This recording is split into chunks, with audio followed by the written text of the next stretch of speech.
하나님께서 인간을 창조하시고 인간을 향하여 선포하신 축복은 생육하고 번성하라였습니다. 하나님의 생명 안에서 생명으로 창조된 인간이 또 다른 생명을 낳아 생명답게 성장시켜가는 것. 다시 말해 생명 안에서 생명으로 번성하여 세계를 충만케 하는 것이 하나님이 인간을 향해 선포하신 축복이었고, 인간은 그 축복을 누리는 존재였습니다. 그리고 동산 안의 모든 열매를 허락하신 하나님께서는 단 하나의 나무, 선악을 알게 하는 나무의 실과만을 금지하셨습니다. 모든 열매를 임의로 취할 수 있는 무한한 생명의 자유를 인간에게 허락하신 하나님께서는 단 하나의 열매를 금하는 명령으로 그 자유가 순종 아래 놓인 책임이 되게 하셨습니다. 주신 무한의 자유가 무법의 방종이 아닌 순종으로 누리는 의일 수 있게 하셨습니다. 왜냐하면 인간은 하나님을 대신하여 하나님이 창조한 세계를 다스려야만 하는 존재였기 때문입니다. 하나님의 의를 성취함 없이 하나님의 의로 통치되는 세계를 다스릴 수는 없기 때문입니다. 하나님의 의는 오직 그분의 말씀에 순종으로만 성취될 수 있는 것이었습니다. 그리고 하나님의 의를 성취케 하는 순종의 원천은 생명의 자유 안에서 누리는 하나님과 인간 사이의 친밀한 관계, 그 사랑에 있었습니다. 그렇게 인간의 불순종은 단순한 신뢰의 파기가 아니었습니다. 하나님과의 관계에 대한 부인이요, 하나님과의 사랑에 대한 거부였습니다. 인간의 불순종은 하나님이 아닌 죄와의 부적절한 관계를 선택한 것이었고, 이제는 하나님이 아닌 죄를 사랑하겠노라는 선포였습니다. 그리고 그 어리석은 선택의 결과는 참혹했습니다. 생육하고 번성하라. 생명이 생명을 낳는 축복은 고통이라는 저주를 동반하게 되었고, 생명으로서 누렸던 성장의 축복은 이제 죽음으로 자라가 흙으로 돌아가야만 하는 허무가 되었습니다. 죄의 폭정 아래 노예처럼 한평생을 살다 아무런 희망 없이 죽음으로 끝나는 인생이 바로 우리네의 운명이 되었고, 하나님의 의로 세계를 통치하는 것이 아닌 그분의 의로 심판받아 멸망하는 것이 우리네의 숙명이 되었습니다. 요한복음 12장 47절 말씀입니다. 사람이 내 말을 듣고 지키지 아니할지라도 내가 그를 심판하지 아니하노라. 내가 온 것은 세상을 심판하려 함이 아니요 세상을 구원하려 함이로라. 절망적인 우리를 구원하시기 위해 하나님께서는 하나밖에 없는 그분의 아들을 우리에게 보내셨습니다. 그리고 하나님의 심판 아래 놓인 우리를 치유하시고 회복시키시기 위해 그 아들이 가지고 온 권세는 그 무엇도 아닌 사랑의 권세였습니다. 용서와 치유였습니다. 우리 주님께서는 그 권세로 이 땅을 살아가셨고, 그 권세로 십자가에서 죽으셨으며, 그 권세로 마침내 부활하사 구원의 주요 우리의 주가 되셨습니다. 그분의 권세로 통치되는 하나님의 세계를 이 땅 위에 심으시고, 우리에게 또한 그 권세를 주사 그 세계를 다시 한번 부탁하셨습니다. 그리고 작디 작은 겨자씨와 같이 심겨진 그 나라가 새들이 깃들일 만한 거대한 나무가 되기까지 생육하고 번성케 할 것을 명령하셨습니다.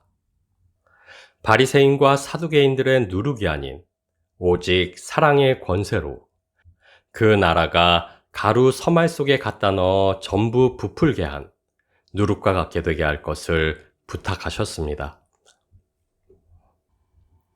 하나님께서는 그리스도 예수를 통하여 이 땅 위에 임한 그분의 나라, 교회를 세우시고 생육하고 번성하라, 태초에 선포되었던 그 축복이 교회를 통해 이어지게 하셨습니다.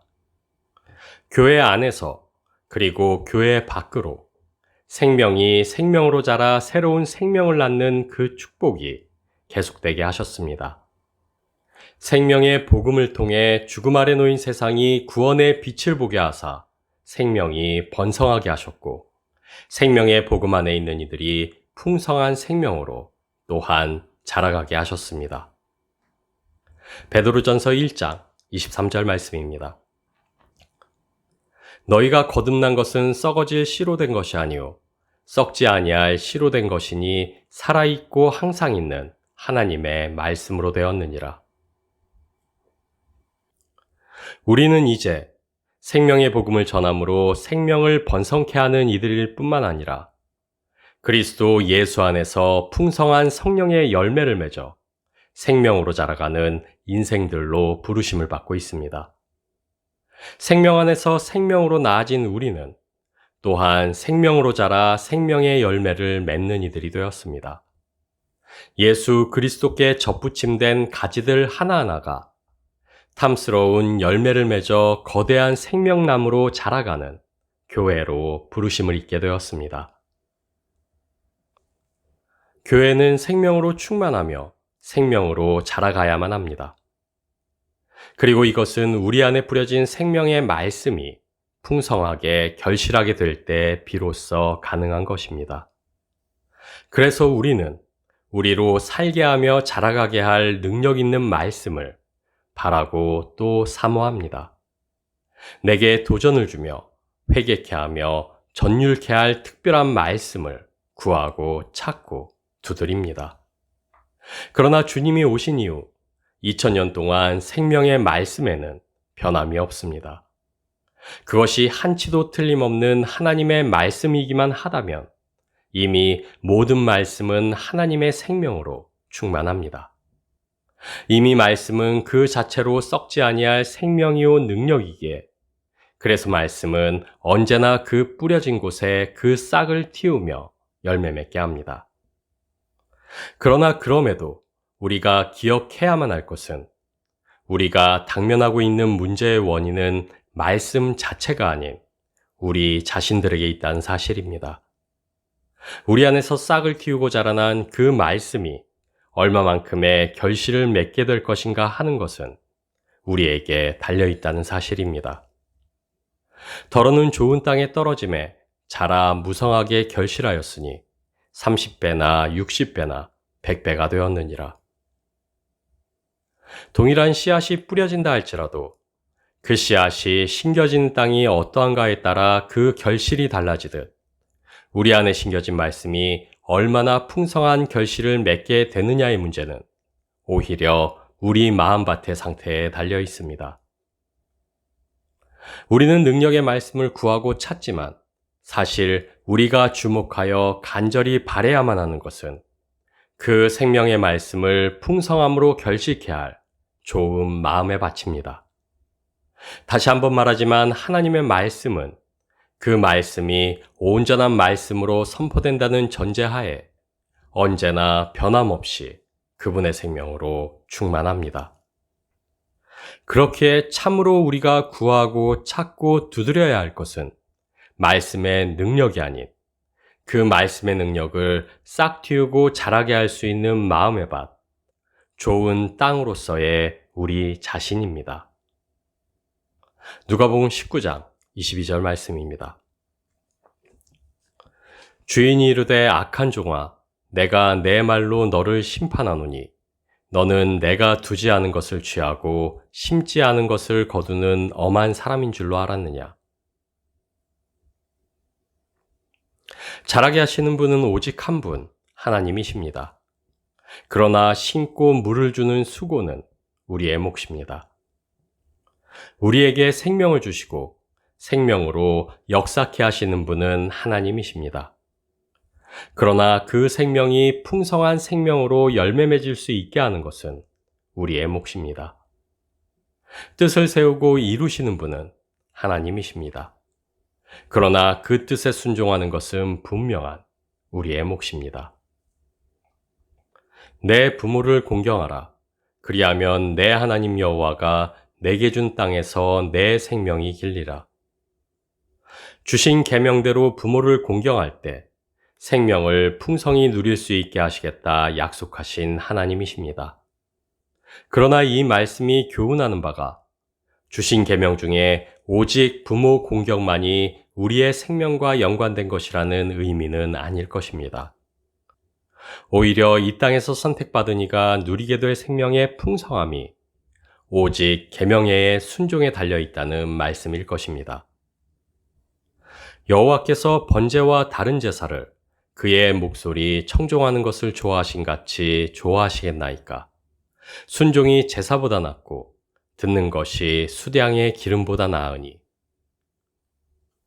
하나님은 이스라엘에게 율법과 성막을 주사 자신의 말씀 안에서 자신을 예배하는 백성으로 그들을 구별하셨습니다.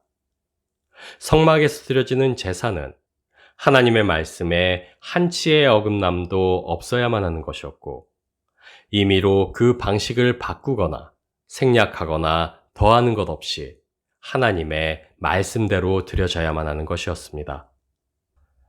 나답과 아비후가 명령하신 불이 아닌 다른 불을 담아 분향했을 때, 그래서 하나님은 불로 그들을 태워 죽게 하셨습니다. 태초의 인간이 하나님의 명령에 불순종하는 죄를 범하였을 때 그 죄의 싹이 죽음이었던 것처럼 불순종은 죄요, 그 싹은 사망이기 때문입니다. 선악을 알게 하는 나무의 열매는 먹지 말라. 내가 먹는 날에는 반드시 죽으리라. 불순종은 죄요, 죄의 싹은 죽음이라는 것은 태초부터 정하여진 하나님의 뜻이었습니다. 그리고 그 뜻 안에서 순종은 의요, 그 값은 생명이라는 것 역시 함께 정하여진 하나님의 뜻이었다 할 수 있습니다. 요한복음 10장 10절 말씀입니다. 도적이 오는 것은 도둑질하고 죽이고 멸망시키려는 것뿐이요, 내가 온 것은 양으로 생명을 얻게 하고 더 풍성히 얻게 하려는 것이라. 생명의 말씀이 풍성한 결실을 맺기 위해서는 좋은 땅이 요구되어집니다. 그리고 좋은 땅을 만들기 위해 우리는 매일같이 우리 마음의 밭을 경작하는 그 수고를 감당해야만 합니다. 그리고 심겨진 생명의 말씀이 우리 안에서 30배, 60배, 100배로 결실케 하기 위해 우리 마음밭을 가는 유일한 길은 말씀의 순종입니다. 좋은 땅을 만들기 위해 쟁기로 땅을 갈며 가시덤불과 엉겅퀴를 걸러내듯 순종할 때 우리는 마음 깊은 곳에 도사리고 있던 수많은 죄의 엉겅퀴를 발견하며 순종이라는 쟁기로 우리 안 깊숙이 박혀있던 죄의 덤불들을 캐어낼 수 있게 됩니다. 그리고 언제나 그러하듯 순종은 우리의 땀과 눈물을 요구하는 고되고 어려운 일입니다. 그러나 그것은 하나님이 우리에게 엄한 분이시기 때문이 아니요, 우리가 여전한 죄성을 지닌 죄인이기 때문입니다. 우리의 죄로 인해 저주받은 땅이 우리의 땀과 수고를 요구하듯 우리의 죄성은 순종하고자 하는 우리에게 지난한 노고를 강제합니다. 그래서 순종은 인내와 눈물 없이 갈 수 없는 길입니다. 그래서 순종은 피 흘리기까지 대항하고자 하는 영적 괴로움과 고통이 필요한 일입니다. 그래서 순종은 그리스도와 함께 나를 십자가에 못 박는 그 영적 결단을 우리에게 요구합니다. 그러나 말씀은 우리에게 약속합니다. 눈물을 흘리며 씨를 뿌리는 자는 기쁨으로 거두리로다. 울며 씨를 뿌리러 나가는 자는 반드시 기쁨으로 그 곡식단을 가지고 돌아오리로다. 오늘 하루 순종으로 눈물과 인내로 마음의 밭을 가는 수고로 사시기를, 오늘 하루 생명의 말씀이 자라 풍성한 열매를 맺게 될 것을 소망하시며 기뻐하시기를, 그리고 생육하고 번성하라 선포하신 하나님의 그 축복을 받아 누리는 참 생명으로 오늘을 살아가시기를 이 시간 주님의 이름으로 축원합니다.